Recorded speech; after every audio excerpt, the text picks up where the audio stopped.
Look closely. My HOA president is standing right on top of my head, screaming about a $100 fine, and she has no idea I'm sitting 10 feet below her in a $2 million underground palace. Today, I'm showing you the exact 50-year-old loophole that made this bunker 100% legal. Willow Creek wasn't just a neighborhood. It was a high-security prison disguised as a suburban paradise. Here, the grass had to be exactly 2.5 inches tall, the curtains had to be off-white, and smiling too loudly after 9:00 p.m. was practically a felony. At the center of this madness was Martha, the HOA president. Martha didn't have a hobby, she had a clipboard, and she used it like a weapon of mass destruction. For 3 years, I played by the rules. I painted my house the approved shade of depressing gray. I planted the approved non-fragrant roses. But when the power grid started failing and the summer heat became unbearable, I decided I wanted to be self-sufficient. I applied for a modest off-grid setup, solar panels on the roof and a small battery shed in the backyard. The rejection came faster than a speeding bullet. Martha didn't even email me. She marched onto my lawn, her heels clicking like a death march.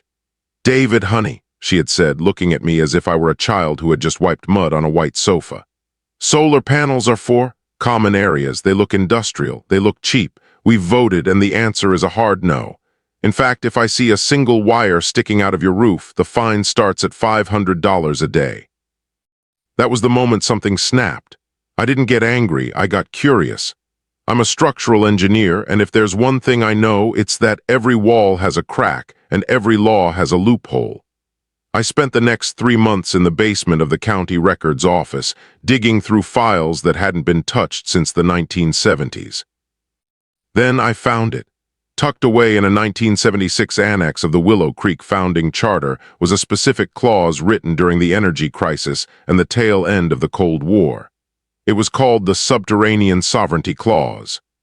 It stated, "The HOA board maintains total jurisdiction over all structures visible to the common eye and those affecting the skyline.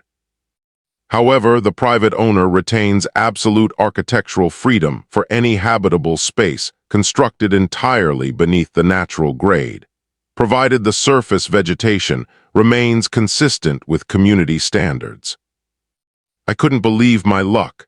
Martha and her board of Karens had spent decades tightening the rules on the air, the paint, and the grass, but they completely forgot about the dirt.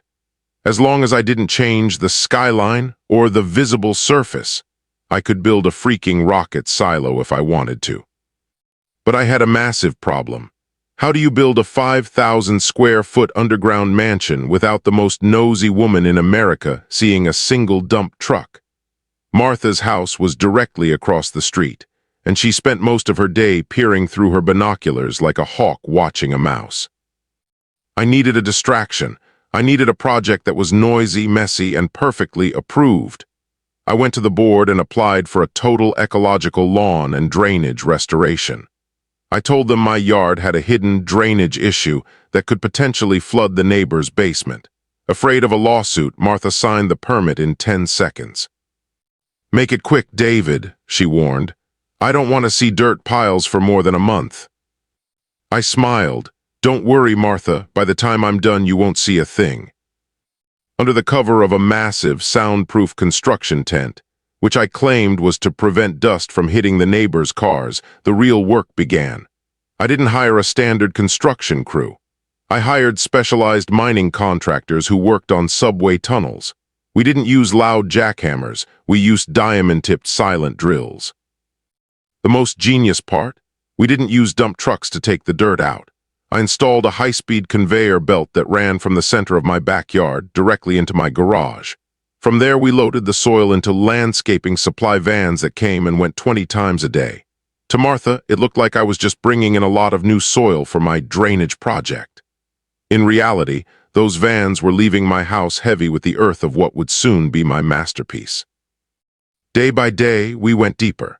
While Martha was busy counting the number of flower pots on my neighbor's porch, I was installing 15-foot reinforced concrete pillars beneath my lawn. I was creating a world that was 100% legal, 100% luxurious, and 100% invisible to the woman who thought she owned my life. The invisible war had begun. The sound of silence is a beautiful thing, especially when it's costing you $20,000 a day. Underneath that massive, beige-colored construction tent, my backyard had become a masterpiece of engineering. While the neighborhood of Willow Creek slept, believing I was merely fixing a drainage issue, my specialized crew was carving out a kingdom. But the pressure was mounting. In a community where people have nothing to do but watch their neighbors, keeping a secret of this magnitude was like trying to hide an elephant under a rug. Martha was getting restless. I could see her through my tinted windows every morning at 7:00 a.m., standing on the sidewalk with her clipboard, squinting at the tent. To her, the project was taking too long. To her, the landscaping supply vans coming in and out of my garage were a suspicious breach of the morning quiet.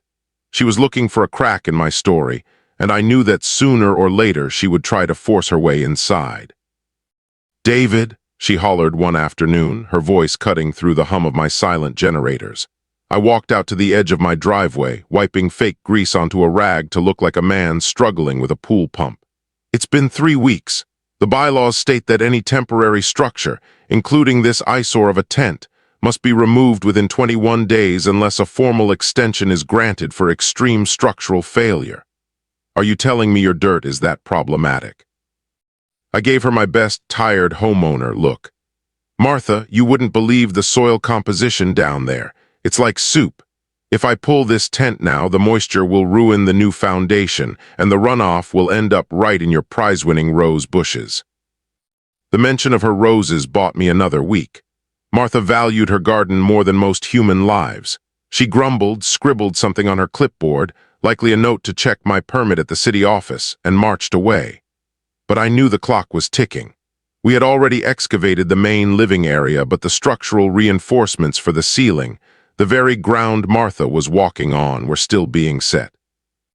Inside the tent, the scene was futuristic. We used a top-down construction method. Instead of digging a hole and building up, we were reinforcing the surface crust and digging out the hollow space beneath it. It was the only way to ensure the lawn above didn't cave in while we worked. My lead foreman, a guy named Miller who had spent 20 years digging subway tunnels in London, looked at the monitors. "We're hitting solid limestone, Dave. The good news is once we're through, this place will be earthquake-proof. The bad news, the vibration might be felt on the surface." This was the ultimate risk. If Martha felt even a slight tremor while she was sipping her morning tea, the game was over. I had to time the heavy drilling for when the neighborhood was loudest.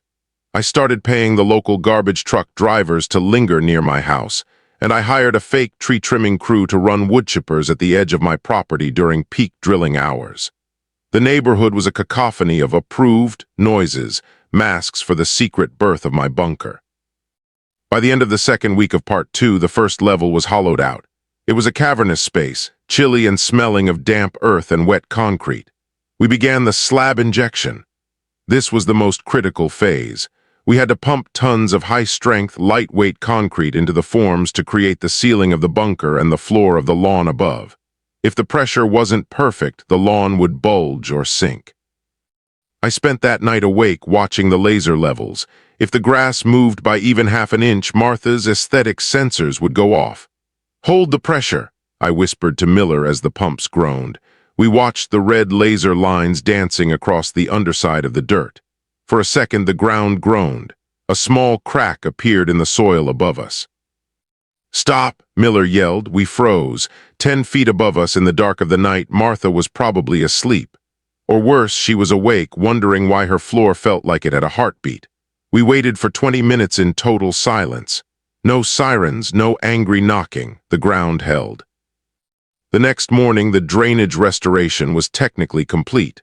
I had the crew move the tent back just enough to reveal a perfectly restored, perfectly green patch of grass.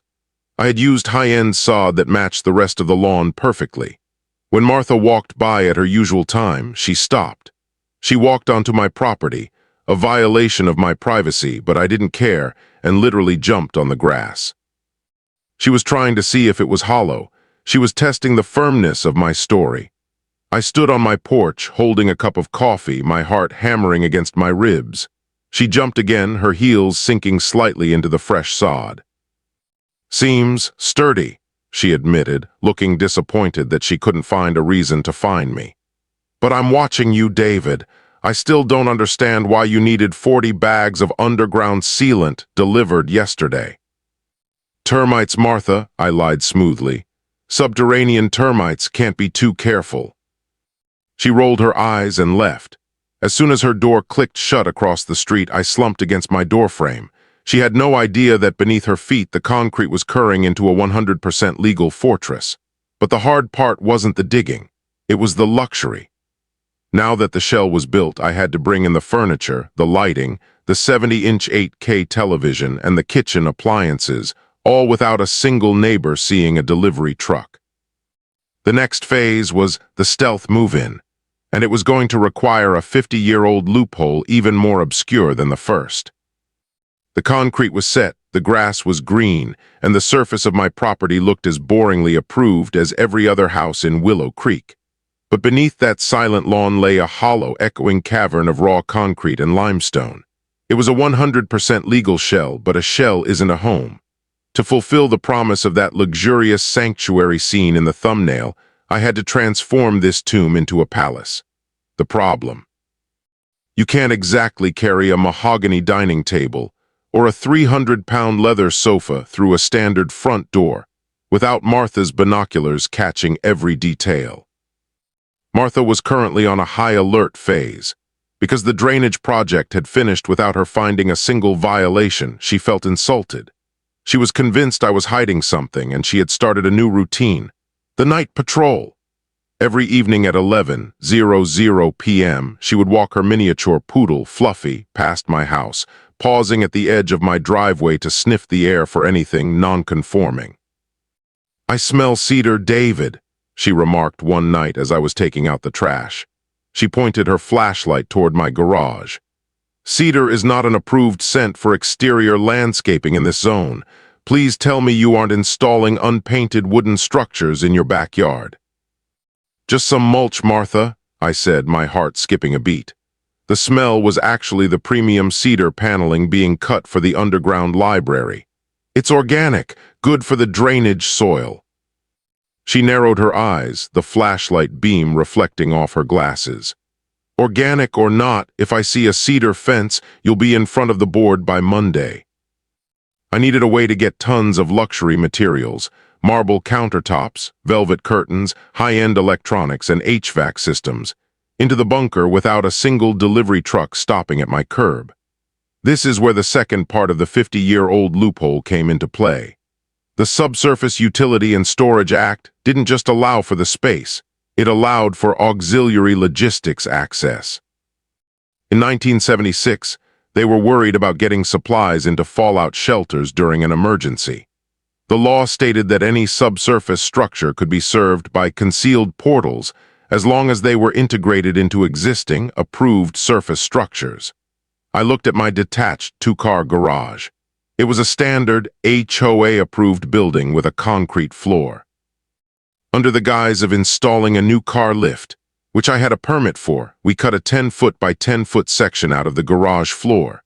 Beneath it, we installed a heavy-duty industrial freight elevator that connected directly to the bunker's main hallway. Now the garage was my airlock. A delivery truck would pull inside the garage, the door would close, and the truck would unload directly onto the elevator. To Martha and the rest of Willow Creek, it just looked like I was a guy who spent a lot of time working on his cars with the door shut.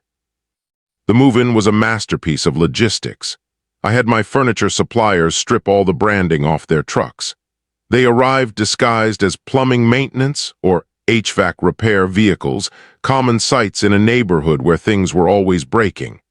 Once inside the garage, the elevator would descend silently into the earth. Descending into the bunker during this phase felt like entering a different dimension. 10 feet above, the world was beige and restricted. But down here, it was becoming a haven of teal and orange. I chose these colors specifically to combat the basement feel. We installed virtual skylights, massive LED panels recessed into the ceiling that used high-definition cameras on my roof to project the actual sky in real time. If a cloud passed over Willow Creek, it passed over my underground living room. The centerpiece was the lounge. I brought in the oversized brown leather sofas you saw in the thumbnail, the ones designed for maximum comfort. We installed a climate control system that was so silent you could hear a pin drop, drawing air through a concealed vent hidden inside a fake hollow ornamental rock in the backyard. But then disaster struck. One of the delivery drivers, a kid who was new to the stealth protocol, accidentally left a bright orange crate labeled Premium Subterranean Lighting Fixtures, sitting on my driveway for 10 minutes while he waited for me to open the garage. I was in the bunker testing the light levels when my phone buzzed with a security alert. My driveway camera showed Martha. She wasn't just walking past, she was standing over the crate, her phone out, taking pictures. Her face was a mask of triumphant rage. She had found the smoking gun. She didn't know where the lights were going, but subterranean was a word that wasn't in her approved vocabulary. I raced up the stairs, my mind spinning. If she called a formal inspection now, the garage elevator would be discovered, and the auxiliary logistics loophole would be tested in court before the project was even finished. I opened the front door just as she was reaching for my doorbell. "Martha, fancy seeing you at noon on a Tuesday," I said, trying to sound casual while my lungs burned from the sprint. "David," she said, her voice trembling with excitement. "Care to explain why you are importing subterranean equipment into a neighborhood that has strictly banned basement expansions since 1992? I looked at the box. I looked at Martha. Then I leaned in and whispered, "Martha, I wasn't going to tell anyone, but it's for the gophers." She blinked. "The gophers? They're an invasive species, Martha. Very rare.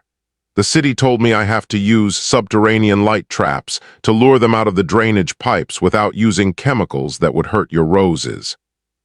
She hesitated. The mention of her roses was my get-out-of-jail-free card, but this time she looked skeptical. She looked at the garage door, then back at me. "I want to see the traps, David. I want to see them in action, tonight." The move-in had to stop. I had 6 hours to turn a construction site into a gopher trap or face total exposure. The air in my garage felt thin as I watched Martha's shadow retreat across the driveway. I had exactly 6 hours before she returned to witness my gopher traps in action. If I failed, she'd call the city building inspector, and they'd find a 10-foot freight elevator leading to a $2 million subterranean palace.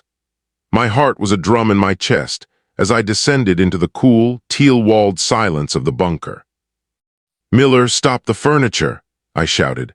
My foreman was currently unboxing a set of $5,000 orange pendant lights, the ones that perfectly matched the modern aesthetic of my secret lounge. He looked at me like I'd lost my mind. "We just got the elevator synced, Dave. We have the marble kitchen island halfway down the shaft," Miller grumbled, wiping sweat from his brow.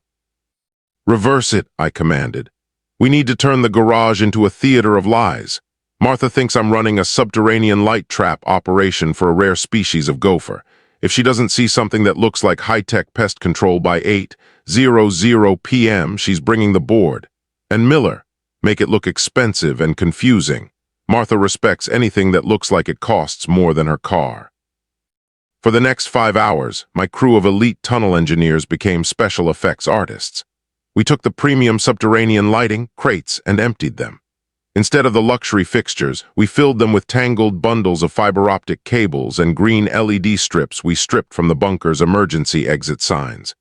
We rigged a series of high-pitched ultrasonic hummers, meant for the bunker's security system, to emit a low, irritating throb that vibrated through the garage floor. I even went to the local pet store and bought 3 pounds of organic rodent bedding and scattered it near the drainage pipes in my backyard. I wanted Martha to smell the scientific effort. At exactly 8:00 p.m., the doorbell rang. It wasn't just a ring. It was a rhythmic, aggressive tapping that only Martha could produce. I opened the door to find her standing there with 2 other HOA board members, Eid, a man who lived to enforce mailbox height regulations, and Sarah, the neighborhood's self-appointed color harmony expert. "We're here for the demonstration, David," Martha said, her eyes scanning my living room for any signs of subterranean activity. "Ede and Sarah are here to ensure that these traps do not create a noise nuisance or violate the natural lighting ordinance." I led them to the garage. The air was thick with the smell of cedar and ozone. I had the lights dimmed, with only the green LEDs from the traps glowing in the corners. The ultrasonic hum was just loud enough to be uncomfortable. "What is that, throbbing?" Sarah asked, clutching her pearls. "It's very industrial." "That, Sarah, is the harmonic disruptor," I lied, pointing to a pile of expensive-looking electrical components I'd salvaged from the HVAC system. "It creates a frequency that mimics the sound of a gopher's natural predator, the Great Plains badger. It drives them out of the pipes and toward the light traps." I flipped a switch. The green LEDs pulsed. To anyone with half a brain, it looked like a pile of junk in a dark garage. But to the HOA board, who were obsessed with specialized equipment, it looked like a high-stakes government operation. "And the subterranean lights?" Ede asked, leaning in to inspect a crate. "They're calibrated to a specific spectrum that gophers find irresistible," I explained, steering him away from the section of the floor that concealed the elevator. "It's all part of the city-mandated eco-sensitive extraction protocol. It's expensive, it's annoying, and it's the only way to save the neighborhood's foundations and Martha's roses from total collapse." Martha looked disappointed. She had come for a scandal, but she had found a science project that protected her garden. She spent 30 minutes poking around the garage, her flashlight beam dancing inches away from the seam of the freight elevator. My hands were shoved deep in my pockets to hide the shaking. "I suppose it's acceptable," Martha finally admitted, though she looked like the words tasted like vinegar. "But I want a weekly report on the capture count, and these green lights better not be visible from the street." As they left, I leaned against the garage door and listened to their footsteps fade. I had survived.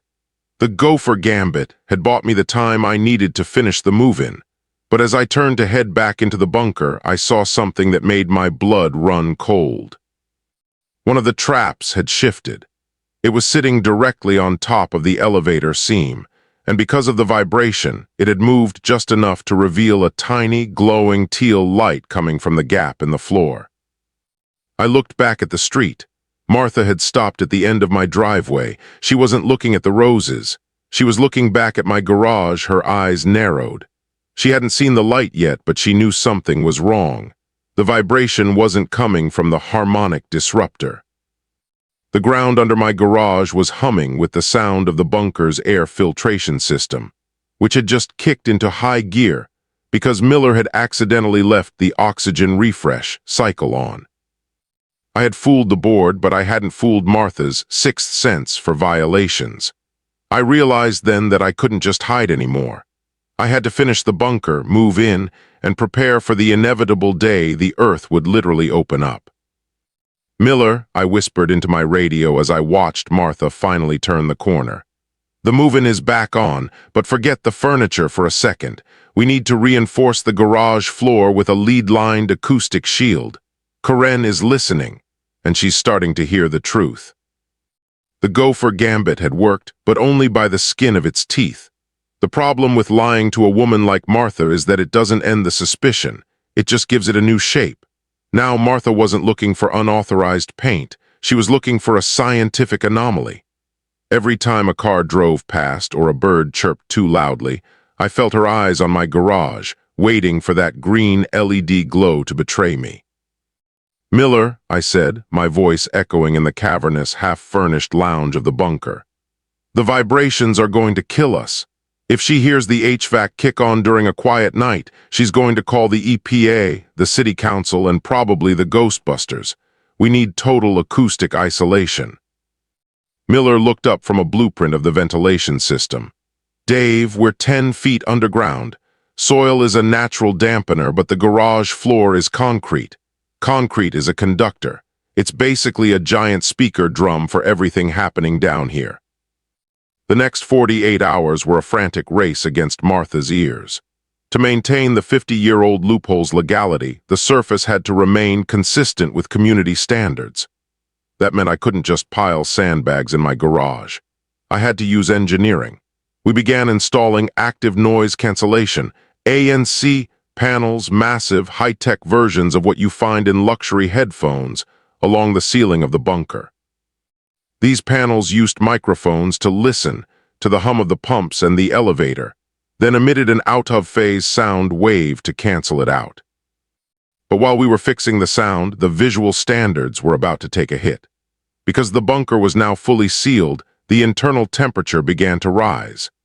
Subterranean spaces stay cool naturally, but with high-end servers, a 70-inch TV, and industrial lighting all running at once, the underground palace was turning into an underground oven. "We need a heat sink," Miller explained. "And we can't just stick an AC unit on the lawn. Martha will have a heart attack if she sees a non-approved condenser unit." I went back to the 1976 loophole. The clause allowed for subsurface utility venting as long as the vent was integrated into the natural landscaping. I looked at my backyard. I had a row of perfectly manicured HOA-approved boxwood shrubs. We stayed up all night. My crew carefully excavated the dirt beneath the shrubs, installing a hidden network of copper pipes that acted as a geothermal heat exchanger. To the outside world, it just looked like I was being very diligent about deep-root watering. In reality, I was pumping the heat from my secret lounge directly into the cool earth. Everything was going perfectly until Thursday morning. I was sitting in the bunker, finally enjoying a cup of coffee on the brown leather sofa seen in the thumbnail. The teal walls were glowing under the orange pendant lights, and the virtual skylight showed a beautiful, clear Willow Creek morning. For the first time, I felt like the homeowner the pink speech bubble claimed I was. I was 100% legal, 100% comfortable, and 100% hidden. Then the skylight flickered. On the screen above me, I saw a pair of giant, distorted shoes, then a face. It was Martha. She was in my backyard, and she was kneeling down next to my boxwood shrubs. "Miller, why is she touching the bushes?" I hissed into the comms. "I don't know, Dave. Maybe she's checking for gophers." I watched the monitor in horror. Martha wasn't checking for gophers. She was holding a digital thermometer, the kind chefs use for meat. She was sticking it into the soil at the base of my shrubs. I realized the mistake instantly. The geothermal heatsink was working too well. The soil around those bushes was probably 85 degrees while the rest of the lawn was a cool 65. To a normal person, that means nothing. To Martha, it meant environmental violation. I scrambled up the elevator. By the time I reached the backyard, Martha was standing up, her face a mask of cold triumph. "David," she said, tapping the digital screen of her thermometer, "the soil temperature in this specific grid of your drainage project is 20 degrees higher than the neighborhood average. Unusual heat signatures are a violation of the Subsoil Thermal Stability Ordinance, passed in 2012. I stared at her. "There's a Thermal Stability Ordinance. Section 12.4, David. No homeowner shall artificially alter the temperature of the common earth. It disturbs the earthworms. And as you know, earthworms are the backbone of Willow Creek's lawn health." She leaned in closer, her voice dropping to a whisper. "I don't know what you're cooking under there, but I've called a formal ground-penetrating radar, GPR, scan for tomorrow morning. The board wants to see exactly what's causing this fever in your yard." My heart stopped. GPR would see through the dirt. It would see the concrete pillars. It would see the lounge, the sofas, and the 50-year-old loophole in all its glory. "Martha, surely we can discuss this over some tea." I tried, my mind racing for a way to stop a radar truck from pulling onto my driveway. "No more tea, David. Tomorrow at 9:00 a.m. If there's so much as a non-approved pipe down there, I'm going to have the city fill your project with liquid concrete." She walked away, leaving me standing on a lawn that was literally too hot for comfort. I had 24 hours to figure out how to hide a 5,000 square foot palace from a machine that could see through solid ground. The threat of ground-penetrating radar, GPR, was the nuclear option of HOA warfare. Martha wasn't just looking for a mailbox violation anymore. She was bringing in technology to peel back the skin of the earth and expose my secret. I stood in the center of the underground lounge, the very place seen in the thumbnail, looking at the teal walls that were about to become evidence in a neighborhood trial. "Miller, we're done," I said, my voice flat. "GPR sends radio pulses into the ground. It bounces off anything with a different density, concrete, metal, plastic.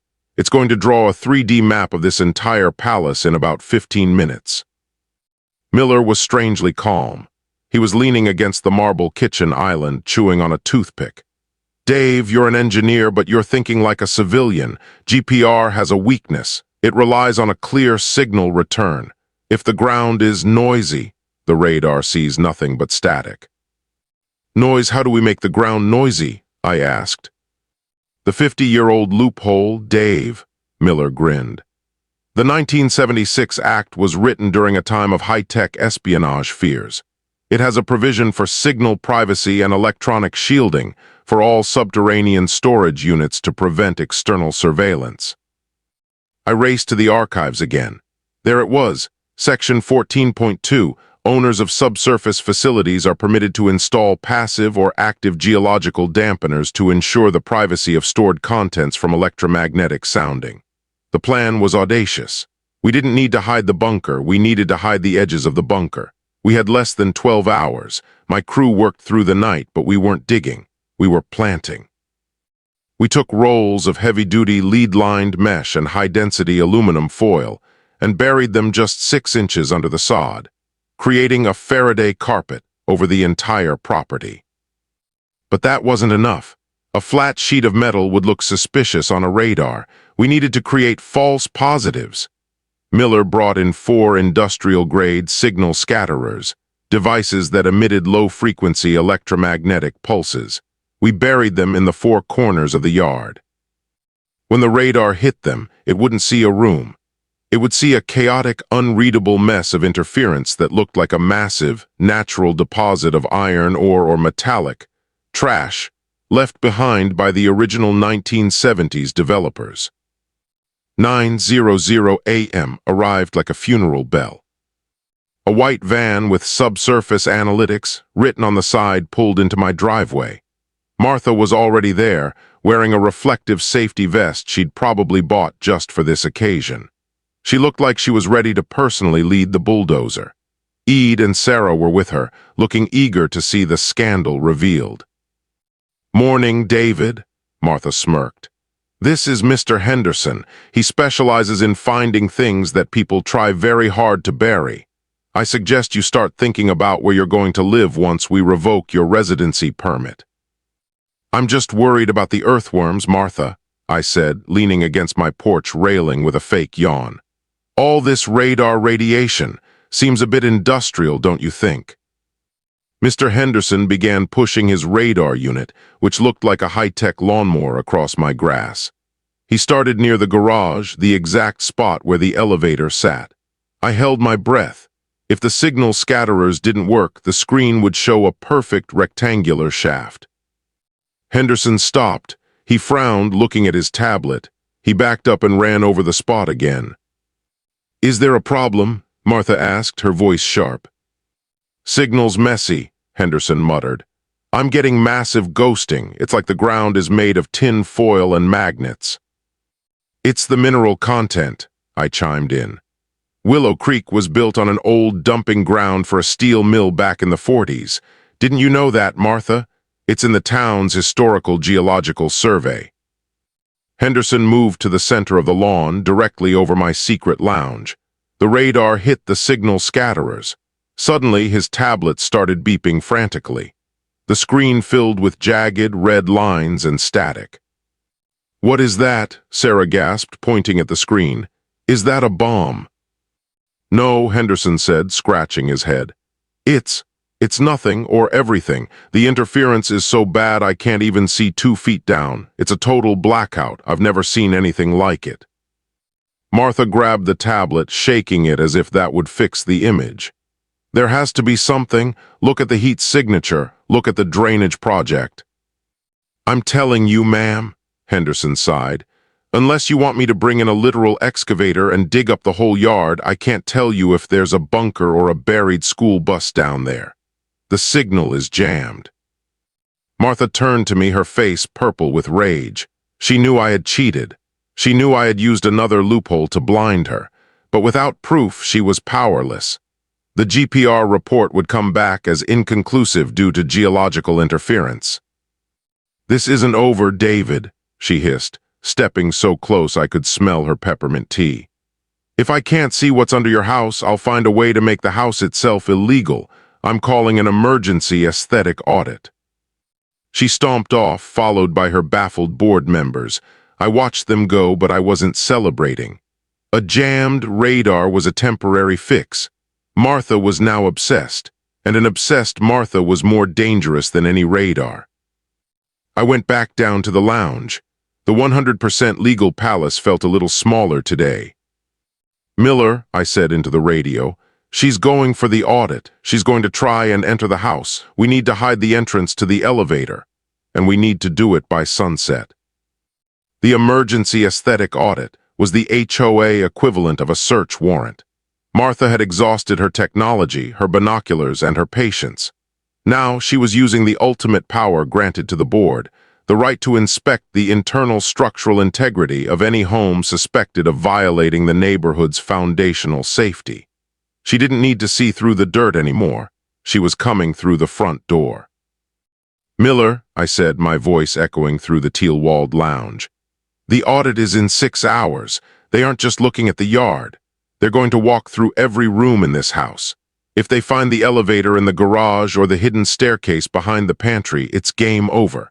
They'll see the 100% legal palace, and even with the loophole, they'll find a way to condemn the whole property. Miller didn't flinch. He was currently installing a series of smart mirrors in the underground hallway, screens that looked like decorative glass but acted as monitoring stations for the entire property. Dave, if you want to hide a door, you don't build a wall. You build a distraction. We need to turn the entrance into something so boring that Martha won't even look at it. The 50-year-old loophole, the Subsurface Utility and Storage Act, had a final, obscure clause. Section 19.3. Habitable subterranean spaces must be accessible via secondary utility conduits disguised to maintain the primary structure's internal aesthetic. This was my invisibility cloak. We spent the next 5 hours performing a surgical disguise. The freight elevator in the garage was the biggest risk. We didn't just hide it, we built a false floor system on top of it. We parked my vintage 1970s project car, a rusted-out shell, directly over the elevator seam. We scattered oil pans, old tires, and messy toolboxes around it. To Martha, it would look like a failed hobby, a non-conforming mess that she would complain about, but it wouldn't look like a secret portal. The second entrance, the emergency spiral staircase hidden behind my kitchen pantry, was even more clever. We replaced the back wall of the pantry with a rotating spice rack. It was a classic spy movie move, but in the context of a boring suburban kitchen, it was the last place anyone would look for a structural violation. At 2:00 p.m., the doorbell rang. Martha was there, flanked by the board's structural specialist, a man named Greg who looked like he hadn't smiled since the 1976 act was written. David, Martha said, her eyes already darting past me into the hallway. This is a formal audit. Greg will be checking your interior load-bearing walls to ensure your drainage project hasn't compromised the neighborhood's stability. Of course, Martha, I said, stepping aside. Safety first. Would you like some tea or maybe some approved beige biscuits? She ignored me and marched inside. Greg was systematic. He tapped on the walls, checked the ceiling for cracks, and used a level on the floorboards. Every time he got close to the kitchen pantry, my heart did a somersault. He spent 10 minutes examining the load-bearing wall right next to the secret rotating spice rack. "Notice any shifting, Greg?" Martha asked, her voice hopeful for a disaster. "Nothing," Greg muttered, sounding disappointed. "The foundation is rock solid. In fact, it's tighter than it was during the original build." Then came the garage. This was the moment of truth. Martha walked into the space, her nose wrinkling at the smell of motor oil and old rubber. "This garage is a disgrace, David," she snapped, pointing at the rusted car sitting over the elevator. "This project vehicle has been here for more than 90 days. That's a Class B violation." "I'm working on it, Martha. It's a classic," I protested, leading them away from the car and toward the back wall. Greg walked right over the elevator seam. He stood on it. He bounced on his heels. I watched the smart mirror in my pocket. The elevator was locked, but the pressure sensors were screaming. If Greg noticed the slight, hollow sound of the metal plate beneath the concrete-colored carpet, we were finished. "Anything, Greg?" Martha pressed. Greg looked at the floor. He looked at the rusted car. "It's solid. No subsidence. Whatever he did with that drainage, he reinforced the slab. It's overkill, honestly. You could park a tank in here." Martha looked like she wanted to scream. She had spent weeks hunting me, and here she was, standing directly on top of a $2 million secret, and her expert was telling her everything was overkill. They finished the audit an hour later. Martha stood on my porch, her face a mask of bitter defeat. "You think you're clever, David. You think you found a way to win. But remember, the board meets every month. We will find the crack in your foundation. It's only a matter of time."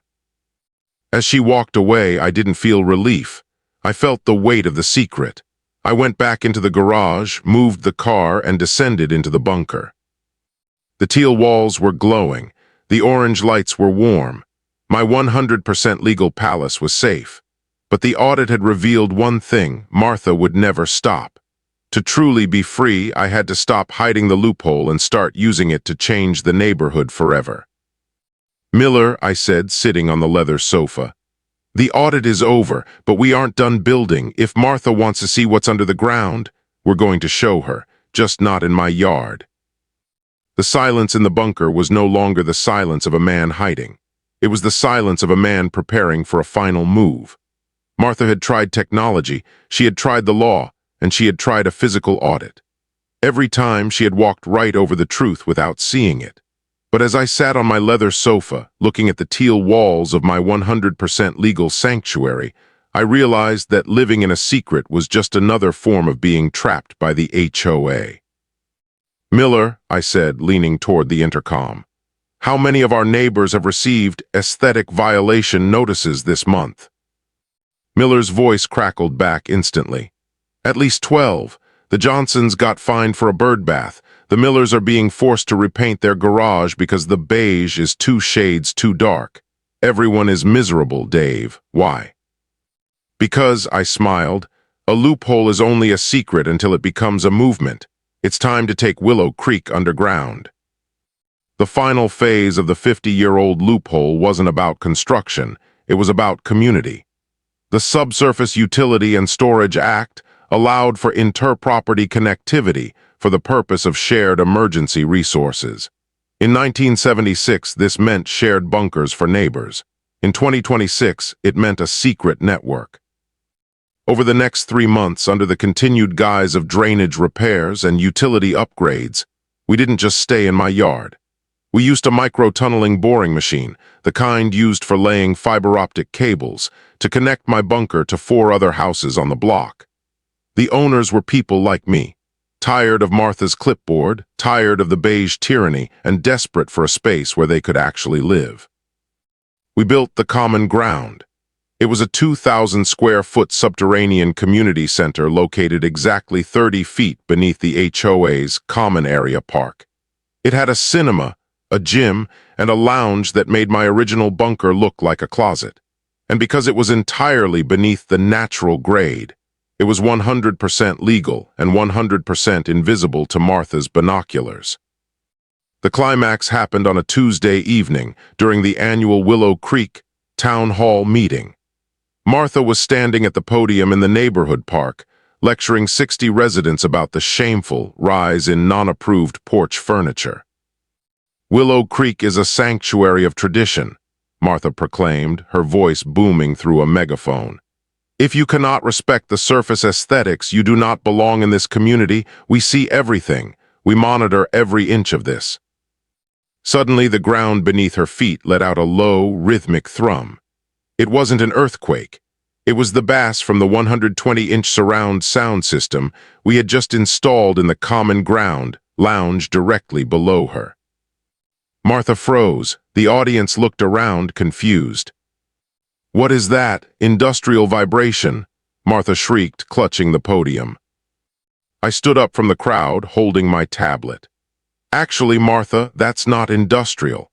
That's the sound of the neighborhood's new, 100% legal and 100% hidden community center. And since it's 30 feet down, it's not subject to your noise ordinances until 11:00 p.m. I tapped a button on my screen. A hidden hydraulically operated utility hatch, disguised as a standard manhole cover in the middle of the park, slowly hissed open. A warm, teal light spilled out from the earth, illuminating the shocked faces of the neighbors. "Martha," I said, walking toward the hatch, "you spent 30 years obsessed with what we did on our lawns. You measured our grass and dictated our paint, but you forgot to check the fine print of the 1976 founding charter. We followed every one of your surface rules, but the earth belongs to the people who live in it." One by one, the neighbors began to climb down the ladder into the common ground. They saw the luxury, the orange lights, the virtual skylights, and the freedom. Martha stood on the surface, screaming about unauthorized excavations, but for the first time in history, no one was listening. She called the police, she called the city, she even called the governor. But when the lawyers arrived and saw the subsurface sovereignty clause, they had to admit the truth. As long as the grass stayed green and the houses stayed beige, we could build a whole civilization underneath them. Today, Willow Creek looks like any other boring, approved neighborhood. Martha is still the president, and she still measures the grass every Monday. But she walks with a slight limp now, ever since she realized that every step she takes is on top of a community she can no longer control. Down here in the teal and orange glow of the 50-year-old loophole, the walls aren't beige, the tea isn't peppermint, and the rules are made by us. I looked at my leather sofa one last time before joining the party in the common ground. I was the homeowner now, and my house was finally as big as my dreams. You just have to know where to look. If you enjoyed this daring escape from HOA tyranny, make sure to like the video and share your own crazy neighborhood stories in the comments below. To see more incredible legal loopholes and secret underground builds, hit that subscribe button and turn on all notifications.